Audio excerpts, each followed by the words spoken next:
Lectio Divina. Lectio Divina. Lectio Divina, une émission pour méditer, prier et vivre la parole de Dieu au quotidien. Lectio Divina. Lectio Divina. La fleur se fanera, mais la parole de Dieu jamais ne passera. Lectio Divina, un moment favorable de lecture priante et méditative de la parole du Seigneur. En ce 25e dimanche des temps ordinaires, l'Église Notre-Mère nous propose une méditation tirée de l'Évangile de Jésus-Christ selon Saint Matthieu, chapitre 20, versets 1 à 16. Et cette méditation nous impressionne sur l'attitude du maître de la moisson qui recrute à tout moment, et le maître ne veut pas voir des chômeurs autour de son champ. Et curieusement, il récompense tout le monde de la même façon. Et l'Évangile nous interpelle à faire très attention à l'envie, au murmure et surtout à la jalousie contre la grâce du Seigneur qu'il a accordée aux uns et aux autres. Ensemble, nous allons scruter les Écritures en méditant notre texte de l'Évangile de Matthieu, chapitre 20, versets 1 à 16. Ensemble, nous pouvons prier.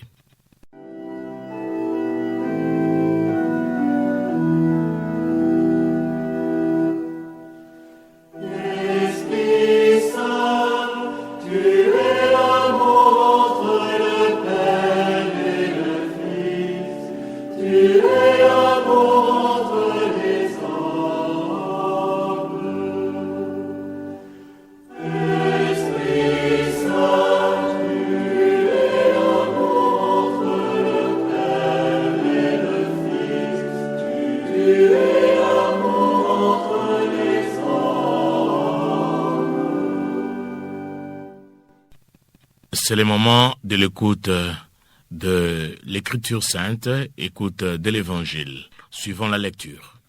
Évangile de Jésus-Christ selon Saint Matthieu, chapitre 20, du 1er au 16e verset. À ce temps-là, Jésus disait cette parabole à ses disciples.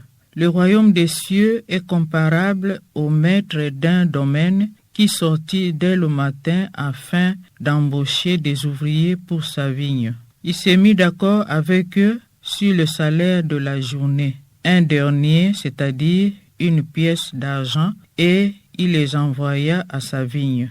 Sorti vers 9 heures, il en vit d'autres qui étaient là sur la place sans rien faire. Et à ceux-là, il dit, « Allez à ma vigne vous aussi, et je vous donnerai ce qui est juste. » Ils y allèrent. Il sortit de nouveau vers midi, puis vers 3 heures, et fit de même. Vers 5 heures, il sortit encore, en trouva d'autres qui étaient là, et leur dit, « Pourquoi êtes-vous restés là toute la journée sans rien faire ?» Ils lui répondirent, « Parce que personne ne nous a embauchés. » Il leur dit, « Allez à ma vigne vous aussi. » Le soir venu, le maître de la vigne dit à son intendant, « Appelle les ouvriers et distribue le salaire, en commençant par les derniers pour finir par les premiers. » Ceux qui avaient commencé à 5 heures s'avancèrent et reçurent chacun une pièce d'un denier. Quand vint le tour des premiers, ils pensaient recevoir davantage, mais ils reçurent eux aussi chacun une pièce d'un denier. En la recevant, ils récriminaient contre le maître du domaine.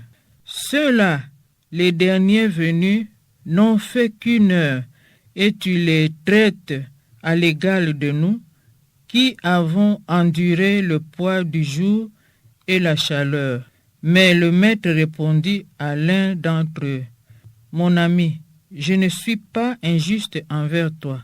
N'as-tu pas été d'accord avec moi pour un denier?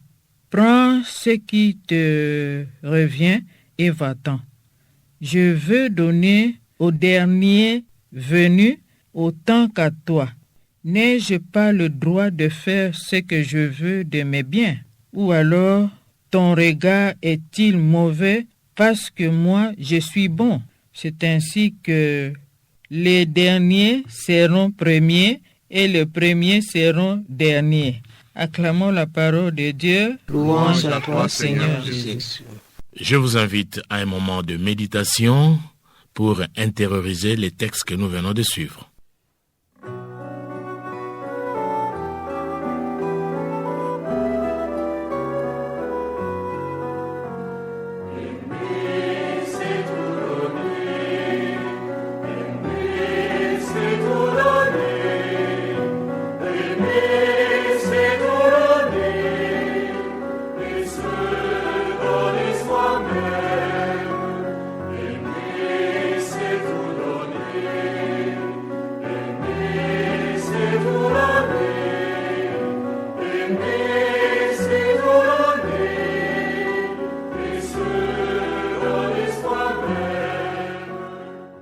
Après ces moments de méditation, nous pouvons suivre le partage des uns et des autres. Les versets 6 et 7 m'interpellent. Je cite 6. Vers 5 heures, il sortit encore, en trouva d'autres qui étaient là et leur dit: Pourquoi êtes-vous restés là toute la journée sans rien faire? Verset 7. Ils lui répondirent: Parce que personne ne nous a embauchés. Il leur dit: Allez à ma vigne, vous aussi. La lecture de l'évangile de Jésus m'a singulièrement touché et je me suis arrêté à 3 versets, verset 7, verset 8 et verset 9. Il leur dit: Allez, vous aussi, à ma vigne. Le soir venu, le maître de la vigne dit à son intendant: Appelle les ouvriers et distribue le salaire, en commençant par les derniers pour finir par les premiers. Ceux qui n'avaient commencé qu'à 5 heures s'avancèrent et reçurent chacun une pièce d'argent. La phrase qui m'a vraiment touché est celle-ci. Je vais donner au dernier venu autant qu'à toi.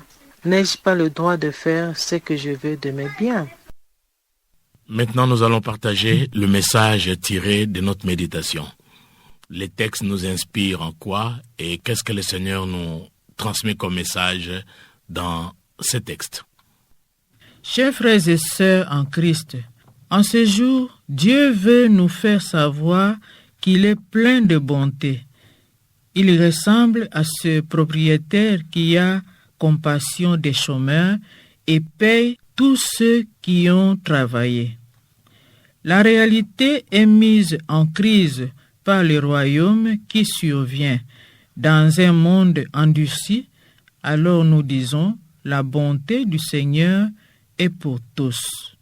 Jésus nous présente un Dieu dont le seul souci est de nous appeler et de nous accueillir dans son royaume. Allez vous aussi à ma vigne. Quand on dit la bonté du Seigneur est pour nous, alors sommes-nous des ouvriers de la dernière heure? J'adhère à l'amour absolu du Père, à sa tendresse et à sa miséricorde qui passe aussi par mes mains, mes yeux et mon cœur. D'abord, je ferai la place aux ouvriers de la dernière heure et à ceux qui hésitent ou tardent à reconnaître le Christ, et j'accueillerai tous les miens en son nom. Ensuite, je serai attentive à écouter sa voix qui m'invite à sortir des sentiers battus et à toujours faire sa volonté. Amen. Les pensées de Dieu sont différentes de celles des hommes, de ma pensée, de ma manière de juger les choses. Mes pensées ne sont pas vos pensées et vos chemins ne sont pas mes chemins. Isaïe chapitre 55, verset 8. Dans la parabole des ouvriers de la dernière heure que Jésus me raconte, les premiers qui avaient commencé de bonne heure le travail à la vigne vont s'indigner de la justice divine qui a payé au dernier, en premier lieu, le même salaire que les premiers venus. Tout est grâce. Grâce comme faveur imméritée.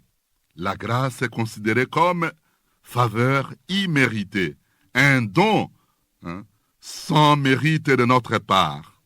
Ce qu'il me demande à moi et à tout un chacun de nous, indistinctement, c'est d'œuvrer en serviteur fidèle, soumis totalement à sa volonté, la volonté du Seigneur, et de mener une vie laborieuse, sans paresse, sans oisiveté, pour ne citer que Saint Paul. Celui qui ne travaille pas, qui ne mange pas non plus. Et tout ça me permettra de goûter déjà le royaume ici-bas, ce royaume que je vais palper en face une fois au ciel. Par cette parabole, Jésus nous montre le cœur miséricordieux de Dieu envers nous, chrétiens et païens. Les appelés de la première heure et nous de ce siècle, nous serons sauvés par notre foi. Cela dépend du moment où tu acceptes Dieu comme Seigneur et Sauveur dans ta vie. Si nous lisons l'histoire de la foi, Abraham, Moïse et ceux qui nous précèdent ne peuvent pas dire qu'ils méritent plus que nous le royaume de Dieu.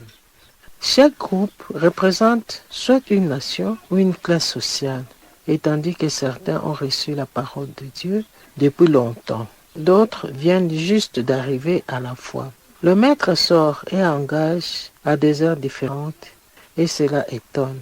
Ce dernier engagement fera ressortir davantage la singularité de la justice du maître. À la justice qui respecte ce dont les parties impliquées se sont convenues entre elles. S'en ajoute une autre où le maître dispose de son bien en toute liberté. Dans le monde de grâce où Jésus introduit les hommes, la principale mesure de la récompense ne sera plus prise du côté de l'homme, mais du côté de Dieu, miséricorde, sa bienveillance et sa gratuité. Jésus précise, bien que la justice n'est pas lésée, l'entente a été respectée. C'est l'envie qui inspire les murmures de certains ouvriers plutôt que la défense de la justice. Amen. Le Seigneur nous a parlé au travers d'un message de l'enseignement que nous avons tiré dans notre texte de méditation. Maintenant, préparons-nous à répondre à l'invitation du Seigneur. Prions.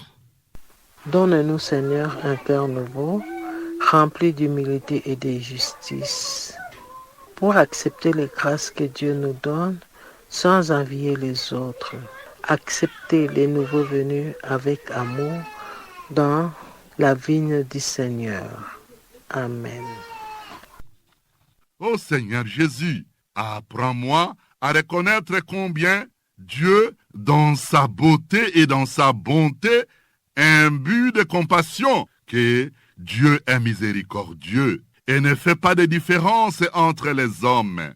Il nous aime tous d'un amour incommensurable. Que je puisse louer Dieu des merveilles qu'il accomplit aussi chez l'autre, au lieu d'être jaloux. Et cela me permettra de louer Dieu à tout moment et d'être en communion avec lui pour le bien du monde ici-bas et du monde qui viendra après. Amen. Seigneur Dieu, tu as voulu que toute la loi de sainteté consiste à t'aimer et à aimer mon prochain. Donne-moi de garder tes commandements et de parvenir ainsi à la vie éternelle. Amen.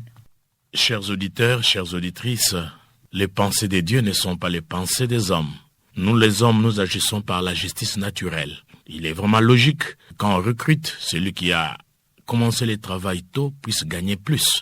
Celui qui a commencé un peu plus tard puisse gagner moins. Mais voilà l'attitude du maître, la gestion des talents des uns et des autres par rapport à Dieu nous étonne. Celui qui est venu en retard, je dirais à la dernière heure, reçoit le même salaire, si pas la même récompense que celui qui a commencé à temps. Ça nous surprend. Et c'est ça la justice de Dieu. C'est ainsi Jésus qui appelle tout le monde par ce texte, invite tout le monde dans sa moisson, tout le monde dans son champ, le pécheur comme le juste, veut que nous tous nous revenons vers le Seigneur, revenir vers le Seigneur en vue de concourir et de contribuer au règne du Seigneur au travers des dons et talents que nous avons reçus de lui. Appelé à se réjouir des autres, appelé à soutenir les autres, appelé à être content de la récompense que Dieu donne aux uns et aux autres, parce qu'il est fait en toute liberté. Personne n'est son conseiller pour ce qui concerne la grâce, la récompense. À nous de fructifier ces talents afin de gagner le royaume, afin de gagner la grâce de Dieu. Et c'est là pour notre bonheur. Chers auditeurs, voilà, c'est avec beaucoup de joie que nous clôturons notre Lectio qui nous donne l'espérance de s'attacher à lui, même dans nos derniers moments de la vie. Ensemble, nous vous souhaitons un bon dimanche, ensemble avec le Seigneur dans cette méditation. Ici, au plateau, nous avons eu le privilège de la participation de nos frères et sœurs. Il s'agit de... Je m'appelle Maman Marie-Jeanne Maloulou Epunzola, coopératrice paulinienne de la paroisse Marie Auxiliatrice Massina Abattoir. Je suis Maître Exupéry Bouende, coopérateur paulinien. Je suis de la paroisse Saint-Raphaël. Maman Marie-Paul Kabissa, coopératrice paulinienne. À la technique, nous avons notre fidèle Olivier Nguessi. À la réalisation, nous avons notre sœur Rita Almichi, fille de Saint-Paul, et à l'animation, Papa Paulin Zaboudi-Tancel, animateur de Centre Liloba, paroisse Notre-Dame d'Afrique. Ensemble, nous vous souhaitons bon dimanche.